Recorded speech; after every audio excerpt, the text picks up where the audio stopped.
केला बेचने वाली चुड़ैल। एक बार की बात है, जादूपुर नाम के गांव में करतब दिखाती एक औरत एक रेड्डी के लिए गांव में आती है। आइए आइए मेहरबान कदरदान, खाइए रोहड़ा के ताजे ताजे केले, कभी खाए नहीं होंगे ऐसे केले, पीले पीले केले खाइए। ये कहकर रोहड़ा हाथों में 4 केले लिए उन्हें सर्कल में जोर जोर से हवा में उछालती हुई करतब दिखाती है, जिसे देखकर आसपास के सारे बच्चे अपने अपने मम्मी पापा से उस औरत के पास जाने की जिद करने लग जाते हैं। पापा ऐसा तो सर्कस में बॉल से होता है ना, ये आंटी तो केले से कर रही है, चलिए ना पापा देखते हैं। रोहड़ा एक पतली सी तार पर चलती हुई केलों से करतब दिखाती है। आते जाते सभी लोग बाहर रुककर उसके करतब देखते हैं और वाह वाही करते नहीं थकते। जैसे ही एक आदमी पास आकर उसे पैसे देने लग जाता है, तब वो कहती है, अरे नहीं नहीं साहब, मैं करतब तो बच्चों के मन को बहलाने के लिए करती हूँ, धंधा तो मेरा केले का है। पीछे देखो मेरी रिड्डी, जो भी मेरे केले खाएगा मेरी तरह चुस्त दुरुस्त और तंदुरुस्त हो जाएगा। पता चलता है क्या कि मेरी उम्र 55 की है। अरे पर ऐसे ठंड के मौसम में कोई केला क्यों खाएगा? ये ऐसे वैसे केले नहीं है साहब, ये शरीर में गर्मी देते हैं, ठंड को दूर भगाए, जो भी रोहिणा के केले खाए। पापा अगर मुझे केले नहीं मिले तो मैं घर नहीं जाऊंगी। तभी उसके पापा कहते हैं कि बेटा केले ठंड में कभी गर्मी नहीं देते, ये सब कहने की बातें हैं, सामान बेचने का तरीका है इनका। पर पिंकी नहीं मानती। मैं केले खाऊंगी। पिंकी की जिद के आगे नत्थू हार जाता है और उसे केले खरीद कर दे देता है। पिंकी खुश होकर केले घर ले आकर खाती है। अब मैं भी करतब करूंगी, कितना मजा आएगा, जादुई केले। पिंकी पहला केला खत्म भी नहीं करती कि वो बेहोश हो जाती है। दूसरे केले से एक काला धुआं आता है और रोहड़ा चुड़ैल बनकर बाहर निकल आती है। मेरे भूतिया केले बच्चे न खाए, ऐसा हो ही नहीं सकता। जादूपुर वालों, कब तक बचोगे? आ गई हूँ मैं रोहड़ा, जिसका कोई नहीं कर सकता सामना।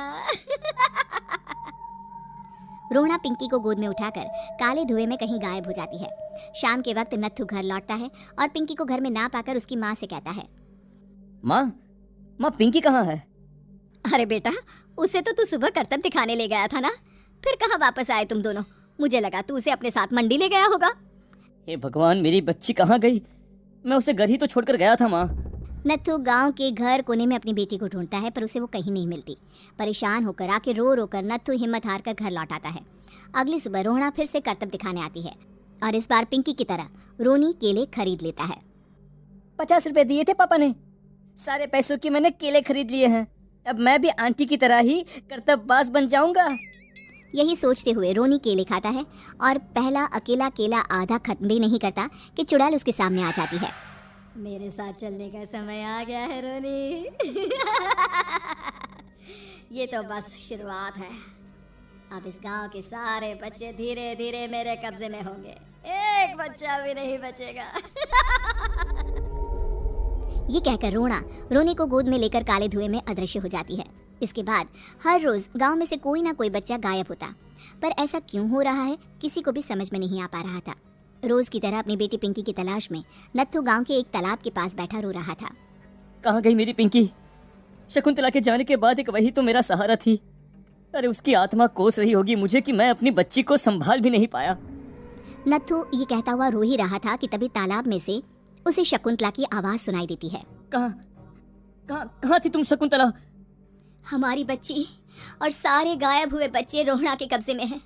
वो बच्चों को जो केले देती है उससे बच्चे बेहोश हो जाते हैं और उसके कब्जे में आ जाते हैं और वो उन्हें ले जाकर काली दुनिया में ले जाती है।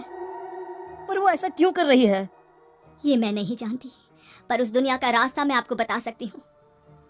जहाँ ये नदी खत्म होती है वहाँ एक केले का पेड़ है, उसके नीचे एक दरवाजा है, वहीं से रास्ता जाता है उस दुनिया का। ये कहकर शकुंतला की आत्मा गायब हो जाती है। गांव के सभी लोग झुंड बनाकर उसी रास्ते से काली दुनिया में चले जाते हैं और वहाँ देखते हैं कि सारे बच्चे वहाँ काम कर रहे थे। पापा मुझे ले चलो यहाँ से, पापा पापा। सभी बच्चे अपने मम्मी पापा से लिपट जाते हैं। तो तुम लोग यहाँ तक आ गए? क्यों हमारे बच्चों को पकड़ लिया तूने? तुझे शिकार ही बनाना है तो ले, हम सब आ गए हैं, हमें खा ले। नहीं, मुझे बच्चे चाहिए, मेरे बच्चे के बदले तुम लोगों के बच्चे। क्या मतलब? मैं इसी गांव में रहने वाली एक औरत थी। केले की चोरी के इल्जाम में मेरे बेटे को गांव वालों ने इतना मारा कि वो मर गया। उसी दिन मैंने ठान लिया कि गांव वालों का भी वही हाल करूंगी। कुछ दिन बाद बेटे के चले जाने के दुख में मैं भी मर गई और मेरी भटकती आत्मा एक चुड़ैल बन गई। और फिर मैंने बदला लिया तुम सबके बच्चे छीनकर। बर्दाश्त नहीं कर पाए ना, सोचो मुझ पर क्या बीती होगी। हमें माफ कर दो रोना, पता नहीं है किसकी गलती थी पर हम सभी माफी मांगते हैं।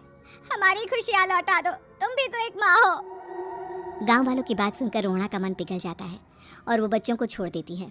उसके बाद काली दुनिया बच्चों के लिए जादुई दुनिया बन जाती है। अब कोई भी कभी भी